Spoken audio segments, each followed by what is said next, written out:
ఒకరోజు సూత మహాముని సౌనకాది మహామునులతో ఇలా తెలియజేస్తున్నాడు. పూర్వం మగధ దేశంలో ధర్మపురి అనే ఒక గ్రామంలో విష్ణుదాసు అనే ఒక నిరుపేద బ్రాహ్మణుడు అతని భార్య విష్ణుకాంతతో కలిసి నివసించేవాడు.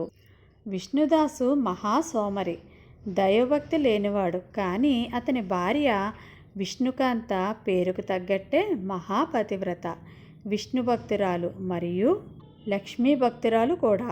వారి ఇంట్లో ఎప్పుడూ దరిద్రం తాండవించేది. తినడానికి తిండి కూడా ఉండేది కాదు. విష్ణుదాసు ఏ పని చేయకుండా జోదరులతో సోమరులతో తిరిగి తన భార్యను నానా హింసలు పెట్టేవాడు. అయినా విష్ణుకాంత తన భర్తను దైవంగా భావించి అతనికి సేవ చేస్తూ తన బాధనంతా ఆ లక్ష్మీనారాయణులకే చెప్పుకునేది. ఇలా ఉండగా పవిత్రమైన కార్తీక మాసం వచ్చింది. గ్రామంలో ఉన్న స్త్రీలందరూ ప్రతిరోజు నదీ స్నానాలు ఆచరించి తులసి కోట వద్ద దీపాలు వెలిగించి నోములు వ్రతాలు చేసుకుంటూ ఆనందంగా ఉండేవారు. వారి ఇల్లు సిరి సంపదలతో ఆనందంగా కలకల్లాడుతూ ఉండేది. ఒక కార్తీక శుక్రవారం నాడు విష్ణుకాంత పొరుగువారి ఇళ్లల్లో జరుగుతున్న లక్ష్మీ పూజను, దీపాల వెలుగును చూసి తన గుడిసెలో ఉన్న చీకటిని, తన దరిద్రాన్ని చూసుకొని కన్నీరు పెట్టుకుంది. పొరుగున ఉన్న ధనవంతురాలైన సుమతి ఆమెను చూసి ఇలా అంటుంది: ఓసి విష్ణుకాంత, నీ పేరే విష్ణుకాంత, కానీ నీ ఇంట్లో లక్ష్మీదేవి ఛాయలు కూడా లేవు. నీ మొహంలో కాంతి లేదు. నీ మెడలో మాంగల్యం తప్ప మరో ఆభరణమే లేదు. నీలాంటి దరిద్రురాలు ఈ పవిత్రమైన మాసంలో కంటపడడం మా దురదృష్టమని హేళనగా నవ్వింది. ఆ మాటలకు విష్ణుకాంత గుండెల్లో బాణంగా గుచ్చుకుంది. ఆమె ఆ అవమానాన్ని భరించలేక తన దరిద్రాన్ని పోగొట్టుకోవాలని, ఆ లక్ష్మీదేవి కరుణను పొందాలని గట్టిగా సంకల్పించుకుంది. ఆమె దుఃఖాన్ని, ఆమె ఆర్తిని గమనించిన లోకసంచారి అయిన నారదుడు ఒక వృద్ధ బ్రాహ్మణుడి రూపంలో ఆమె వద్దకు వచ్చాడు. అమ్మా, ఎందుకు విచారిస్తున్నావు? నీ కన్నీళ్లకు కారణం ఏమిటి అని మృదువుగా అడిగాడు. ఇక విష్ణుకాంత తన గోడును అతని ముందు వెళ్ళబోసుకుంది. నారదుడు కరుణతో, అమ్మా, చింతించకు. సకల సంపదలకు ఆదిదేవత అయిన ఆ జగన్మాత లక్ష్మీదేవిని ప్రసన్నం చేసుకోవడానికి కార్తీక మాసానికి మించిన సమయం లేదు.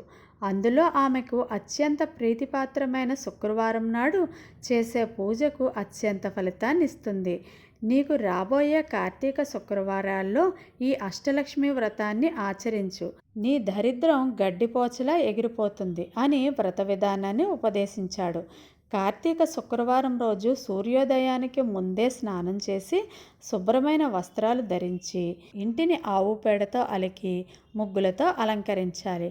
లక్ష్మీదేవి ప్రతిమను కానీ, చిత్రపటాన్ని కానీ, తులసి కోటను కానీ అష్టగంధాదులతో, పసుపు కుంకుమలతో, తామర పువ్వులతో అలంకరించాలి.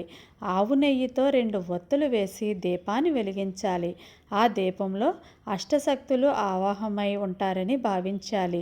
శ్రీ సూక్తం, లక్ష్మీ అష్టోత్తర శతనామావళి వంటి స్తోత్రాలు పఠిస్తూ అమ్మవారిని పూజించాలి. పాలకోవా, బెల్లపు పరమాన్నం లేదా కనీసం పాలు, పండ్లు, పటిక బెల్లం వంటి వాటిని నైవేద్యంగా సమర్పించాలి.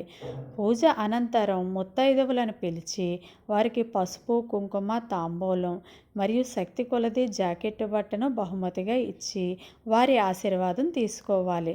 సాయంత్రం తులసికోట వద్ద ఆలయంలో లేదా రావి చెట్టు కింద దీపాలను వెలిగించాలి అని నారద మహర్షి చెబుతాడు. నారదుని ఉపదేశంతో విష్ణుకాంత రాబోయే కార్తీక శుక్రవారం నాడు ఈ వ్రతాన్ని ఆచరించాలని నిర్ణయించుకుంది. కానీ ఆమె వద్ద పూజా సామాగ్రి, నైవేద్యానికి, ముత్తైదువులకు ఇవ్వడానికి ఏమీ లేదు. ఆమె తన భర్త విష్ణుదాసు వద్దకు వెళ్ళి, స్వామి, నేను కార్తీక శుక్రవారం వ్రతం చేయాలనుకుంటున్నాను. దయచేసి ఈ ఒక్కరోజు మీరు ఏ పనైనా చేసి కొద్దిగా డబ్బులు తీసుకురండి అని వేడుకుంటుంది.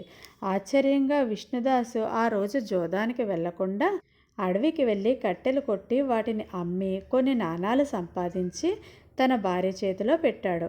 ఆమె వ్రత సంకల్ప బలం యొక్క మొదటి ఫలితం విష్ణుకాంత ఆ కొద్దిపాటి డబ్బుతోటే పూజా సామాగ్రి తెచ్చుకొని అత్యంత భక్తి శ్రద్ధలతో శుక్రవార వ్రతాన్ని ఆచరించింది. ఆమె మనసులోని ఆర్తి, కళ్ళల్లో భక్తి నేరుగా వైకుంఠంలో లక్ష్మీదేవి హృదయాన్ని తాకాయి. ఆ రోజు రాత్రి లక్ష్మీదేవి ఒక వృద్ధ సుమంగళి రూపంలో విష్ణుదాసు కలలో కనిపించి, నాయనా, నీ భార్య మహాపతివ్రత, నా భక్తురాలు. ఆమె భక్తికి నేను ప్రసన్నురాలునయ్యాను. మీ ఇంటి పెరట్లోని తులసికోట కింద 7 బిందెల బంగారపు నాణాలు ఉన్నాయి. అది మీ పూర్వీకులు దాచిన ధనం. నీ భార్య పుణ్యం వల్ల అది నీకు తిరిగి దక్కుతుంది. ఈ సంపద ధర్మకార్యాలకు, వ్యాపారానికి ఉపయోగించి సుఖంగా జీవించు. నీ భార్యను కంటికి రెప్పలాగా చూసుకో అని చెప్పి మాయమైపోయింది. ఇక విష్ణుదాసు ఉలిక్కిపడి లేచి జరిగిందంతా తన భార్యకు చెప్తాడు. ఇద్దరూ కలిసి పెరట్లోని తులసికోట కింద తవ్వి చూడగా వారికి నిజంగా 7 బిందెల బంగారు నాణాలు లభించాయి. భర్త విష్ణుదాసు తన దుర్వ్యసనాలను పూర్తిగా మానేసి ఆ ధనంతో ఒక పెద్ద వ్యాపారాన్ని ప్రారంభించి నీతి నిజాయితీతో అతి తక్కువ కాలంలోనే ఆ నగరంలోనే అత్యంత ధనవంతుడయ్యాడు. విష్ణుకాంత ఎంతటి ఐశ్వర్యం వచ్చినా గర్వపడలేదు. ఆమె ప్రతి కార్తీక శుక్రవారం మరింత వైభవంగా వందలాది ముత్తైదువులను పిలిచి అన్నదానం, వస్త్రదానం చేస్తూ లక్ష్మీదేవి వ్రతాన్ని కొనసాగించింది. ఒకప్పుడు ఆమెను చూసి హేళనగా చేసిన సుమతి కూడా ఇప్పుడు ఆమె పాదాలకు నమస్కరించి ఆమె ఆశీర్వాదం తీసుకుంది. ఈ కథ కార్తీక మాస మహిమను, లక్ష్మీదేవి యొక్క కరుణను తెలియజేస్తుంది. ఈరోజు స్త్రీలు తమ సౌభాగ్యం కోసం, తమ కుటుంబం యొక్క ఐశ్వర్యం కోసం పూజ చేస్తే అనంతమైన శక్తి ఉంటుంది.